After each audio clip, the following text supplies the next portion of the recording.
Welcome to Kenton Teaches. Enjoy the video. In this video, I will explain how to make durian mousse. First, let's gather our essential ingredients. You'll need about 200 grams of fresh, ripe durian flesh for that authentic flavor.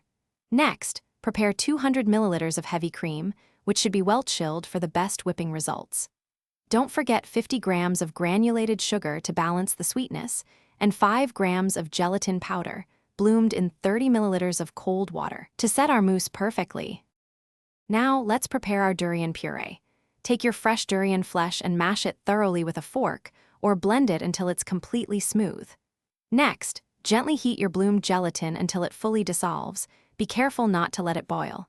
Once dissolved, combine this warm gelatin with your smooth durian puree, mixing everything together very well.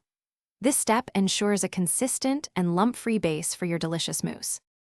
The next crucial step involves whipping your cream and combining it with the durian. Using your chilled heavy cream, whip it until it forms beautiful, soft peaks.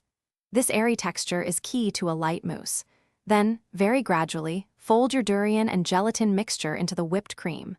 Mix gently, using a spatula, to maintain that wonderful airy texture. Be careful not to overmix, as this can make your mousse dense instead of delightfully light. Finally, it's time to chill and enjoy your homemade durian mousse. Carefully pour the prepared mousse into individual serving glasses or a larger bowl, depending on how you plan to serve it. Place it in the refrigerator and chill for at least 4 hours, or until it's perfectly set.